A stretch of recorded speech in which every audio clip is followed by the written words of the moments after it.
Soke bw'okomawo tuleetere ku lipooti newe mutuuse ne be mukutteko bano nno bali mu mmwe b'amagye era bapoliisi battookero eiganga mu kampeyini za His Excellency Kyalonyi Ssentamu. Ojja ne lipooti eyo n'ogitugamba. Ekirala Lusoke baakwata omubaka era vice president owa Buganda era akulira Buganda Caucus mu Parliament Muwanga Kivumbi baamukwata ng'ekimukwasizza waliwo abajja nga bambadde uniform za poliisi balina emmundu nkiddemu owulire Lusoke nga balina emmundu batta abantu e Butambala ewa Muwanga Kivumbi Honorable ne bakuba abantu abasoba mu 7 ne babattira mu nnyumba ye n'emirambo ne bagisombesa abantu bennyini abaaliwo ne bagitikka ne bagenda nagyo naye emirambo egyo gyaddamu ne girabika. Lipooti tetunnagifuna bw'oba odda okutubuulira ku bano be mukutta ab'omu Kisenyi ababbi mutubuulire ne ku batemu abo abatta tulinze ojje bw'oddamu mutambuze no vidiyo etuuke ku Lusoke ate bana mumutaaginge mmwe abampuliriza mutaaginge Lusoke taaginga Lusoke bwadda atubuulire bwadda atuwe lipooti ku bannayuganda abattibwa kwolwo badde nina nekyeneerabidde Lusoke waliwo omukyala baamuyita Alexandria Malinos yalepingibwa n'asiigibwa obulwadde ne bamusomodoma baamuvuga livaasi agasajja gamukakanako ne gamuyita awatayitwa ne gamutu nga bapoliisi bali mu bitongole byammwe mukulu Lusoke yafa tafunye bwenkanya kati ffe ngaffe concerned citizen mutuwe ku lipooti oli yafa tewajja kuba buzibu naye mutubuulire baani abamutuusaako ekyo mwabakola ki ababbi bano ababbi abalabise mu butambi mwabakutte mukutteko 3 mukyanoonya tuleetere Malinos abali mu kitongole kyo kyennyini abamuleepinga abamusiiga obulwadde ne bamuyita emabega yafa tewali ajja kunenya leeta jasi mututegeezeeko tumanye at least tumanye nti abaamutta baabakwata busajjamu omutalina nsonyi naddala gwe Kalusoke. Yes, leero agudde mu mbi ye mukulu Lusoke omugezi wa poliisi mu ggwanga Uganda.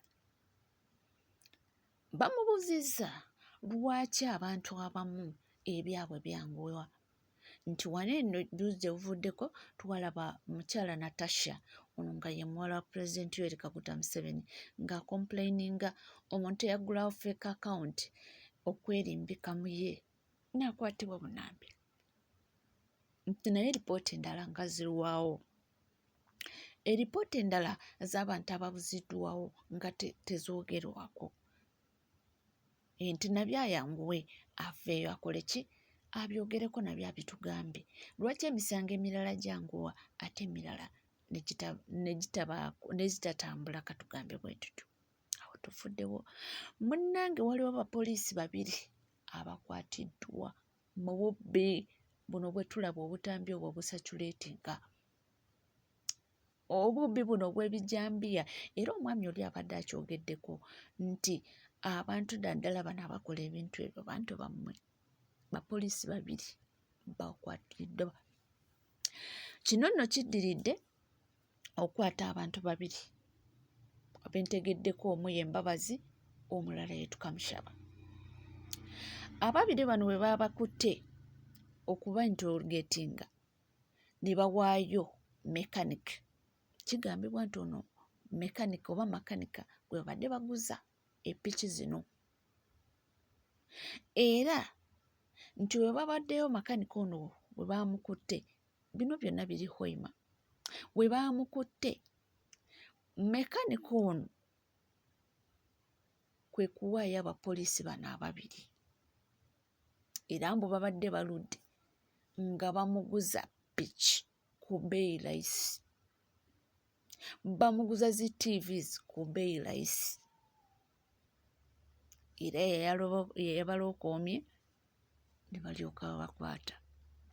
Omu nno ye yatuula ku CCTV kamera, omu omupoliisi. Lwaki oluusi muba mwebuuza footage nga talabika? Omumbu yagituulako. So byonna ebikolebwa indeed ebintu ebisinga babeera babikalculatinze, babibaze bulungi era nga bo abakuumaddembe. Awo we tuli. Nga tuvuddeko awo nga tweyongerayo mu mawulire ag'enjawulo, tutambula mpola mpola, byonna byonna nja kuba nga mbikutuusaako. Ono ye omukulu Fred Kajubiro Mbuye avuddeyo n'ayambalira family ya mukulu His Excellency Robert Kyagulanyi Ssentamu. Lwaki bibi? Baganda ba Kyagulanyi basinkanye Museveni, mwafunye ssente, abala ne mufuna n'emmotoka. Nga mwagala kulinkinga information Robert Kyagulanyi Ssentamu waali, kubanga abamu mwali temwagala Kyagulanyi atuuke waali. Ngayo mwajimanyi mu family nti buli muntu waba ne ssente nga ye muntu alina ssente baba agala okootolinga family. Kati bwe muvaamu abalala ne basuumuka ne batuuka ku ddala erya waggulu, abasigadde mu family bati bawulira bulungi kuba bagala kontrolinga buli muntu yena ali mu family. Kati omuntu omu ava mu family n'abayitimukako wabula ate basobola omulyamu olukwe. Kati nkuwadde presidency eyo n'ekyokulabirako kitegedde. Kati njala bagamba mu basebo ne bannyabo Baganda ba Kyagulanyi, abasajja n'abakazi. Nabawoninze nti businga nziramu n'empulira nti mwasinkanye Nyandwe, ngenda kusoma amannya. Meeting yasooka mwasinkana Nyandwe ku faamu giyabba ekisozi kubanga kumpi nnyo n'okuva ewammwe gye babazaala Gomba ne mugenda. Abala mwamusinkanira Kampala. Kati njagadde bbawulamu abala mwasinkana Kampala, abala mwamusinkana ku faamu giyabba ekisozi. Ne kati njala bagamba omuntu yenna gwe nziramu okuwulira nga sinkanye Nyandwe nga mwagala kutta muganda wammwe, ngenda kujja amannya nga asomere ku mikono n'ebifaananyi mbitadde mu akaivu yange yonna, nja kubalabisa mpaka kuwulira bubi. Nja balabisa mpaka kuwulira bubi. Naye sinna mentioninga linnya lya muntu, sinnakola kifaananyi kya muntu nti ngasse video, ze sigatta video. Video zange nzikola nga ziri organiki, era ne byonjogera mbyogera nga biri organiki. Bwe mba nkoze message ng'erijje ne bajjeno, gwe beetuddemu ne mutulamu bulungi nnyo n'agitegeera. Kati nakoze information ng'erijjeno ng'era eri organic nga si mentioninze linnya lya muntu, sitaddemu kifaananyi kya muntu, wabula abataddemu ekifaananyi be bamanyi n'abamentioninze amannya be bamanyi. Sikirinaako idea yonna, nvunaanyizibwa ku bye nayogedde ku Lwomukaaga ne bye njogera essaawa zino. Naye amannya bwe nziramu n'empulira nti mwamusinkanye, ngenda gamenya n'ebifaananyi mbite mwe munaamanya. Kubanga wano Kyagulanyi n'akeera enkya mu nnaku zino n'agamba nti kati awambye Museveni,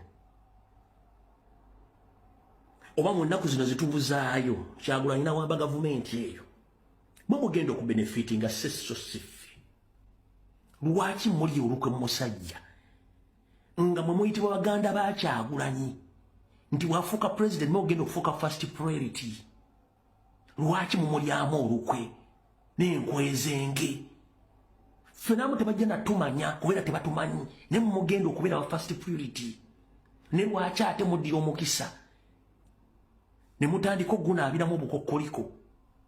Baganda ba Museveni bali mu kweyagalira by'obugagga bya Uganda, naye ng'abalwanira Museveni muleeta mu buyinza Abaganda bonna engumbagumba zaabwe ziri mu bibira, endala ziri mu nnyanja, endala ziri mu ntaana, naye nga Baganda ba Museveni bali mu kulya mu nsi olukwe bali ebibugagga bya Uganda. Kanama kye tubagamba, abantu balwanirira eggwanga ku lwa Kyagulanyi, mwe mugenda okusooka okufunamu, so si ffe. Nze tebamanyi nakummanya, nze tebamanyi nakummanya. Ne kye tubagamba tukolerera ggwanga, naye mwe mugenda kulya muganda mu olukwe. Kuba mwamu famire mwali mukirowooza nti mwe mulina okubeera basipiri nga mulina ssente, mwe bagagga, nga temusuubiramu muntu yenna mu famire kujja kubeera nga ali successful. Lwaki mukola ebintu ebyo? So njagadde okuyisaawo clarification ey'okubiri mugitegeere bulungi nnyo, amannya ngayina n'ebifaananyi. Any other meeting ngenda kutta ebifaananyi n'amannya ngenda gatta.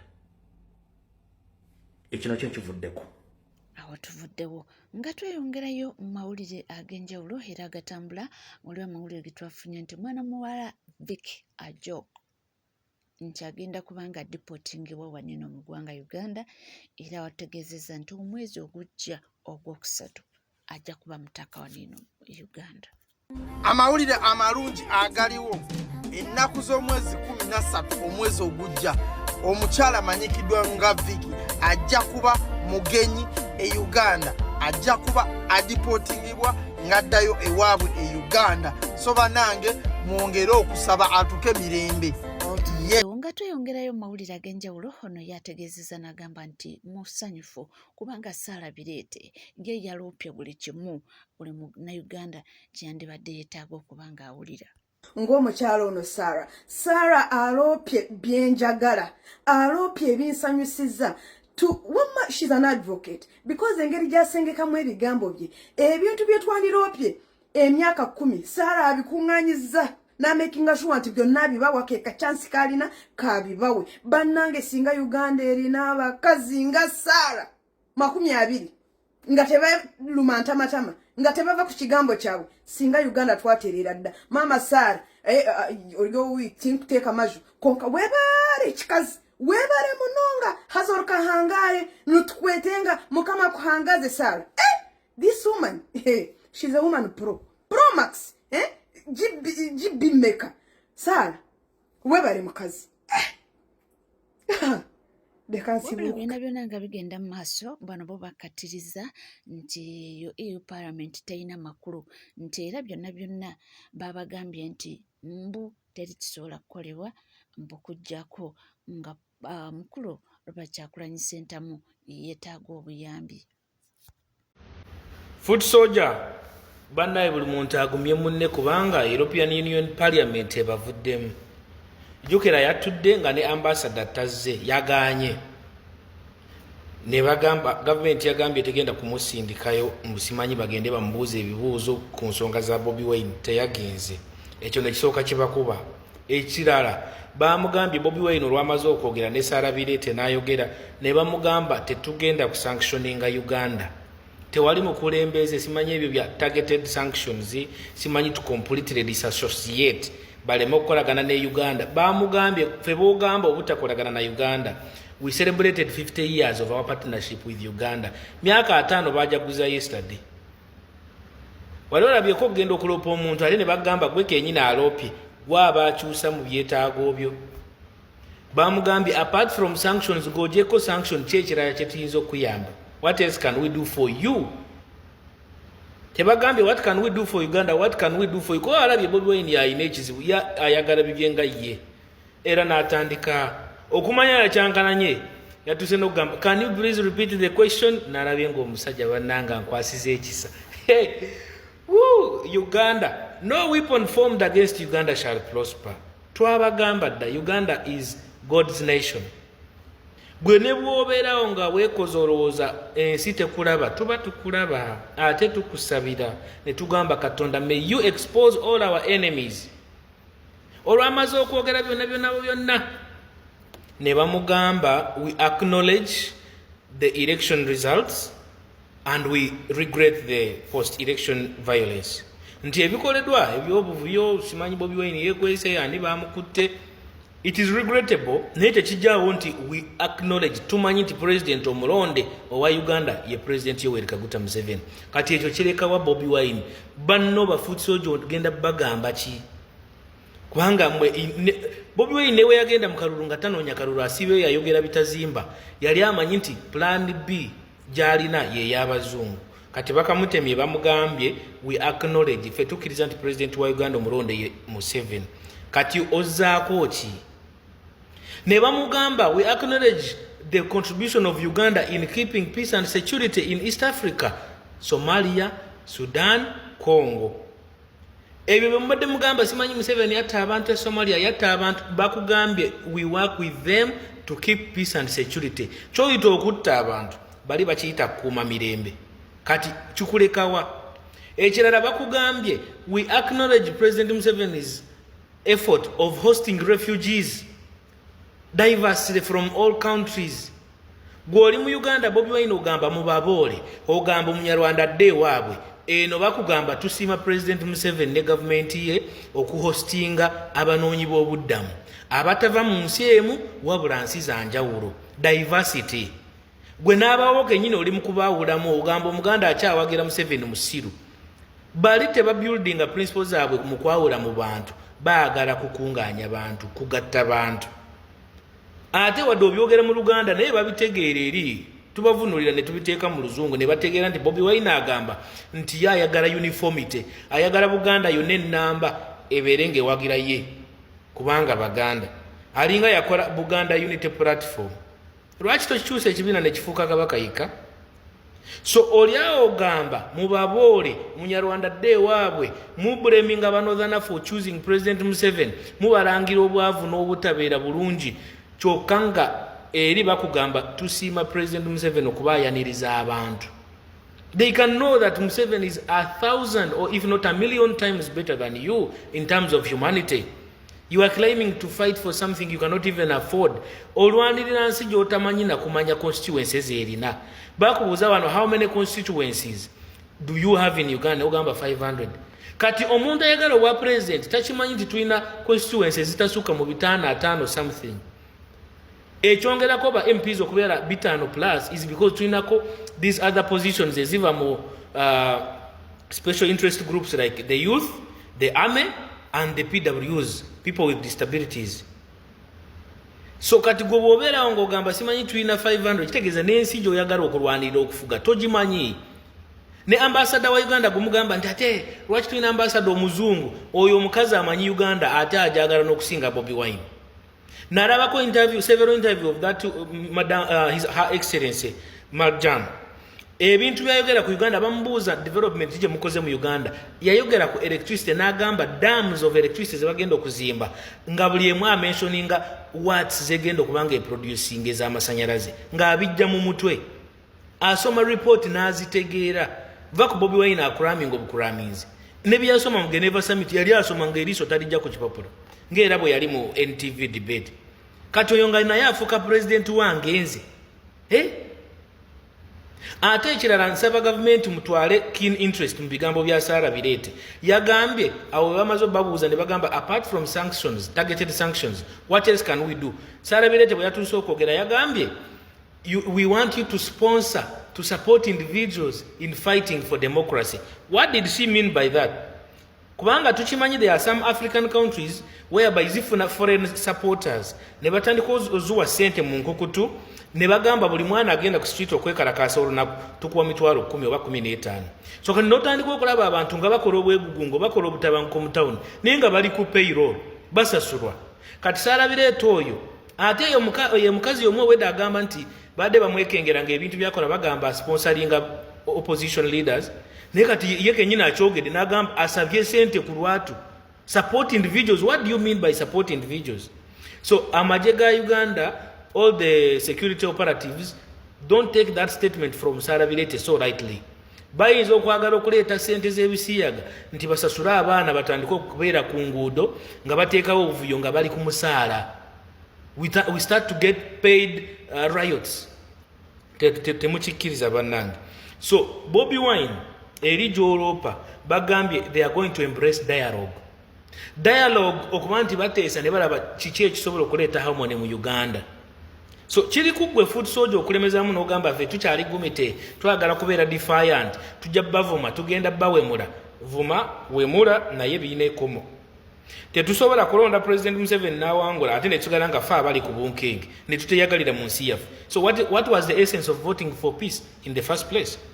So President Museveni ne government tubasaba olumala okulayira bwemuti ne parliament netuula bino ebyokutuwemula ku internet ebyokutuvuma n'okututiisatiisa n'okutucyankalanya bino okuvaawo bwe babaganya okukkiriza ensi yonna yonna ekkiriza neyo gye baloopa bakkiriza nti omulonde president ye President Museveni batwesonyiwe bwe mba temwagala kutwegattako tukolere Uganda to demanding accountability from the leaders kw'olusambule nga tuli wamu musigale mu katemba wammwe naye ffe tetwagala tumalako mirembe.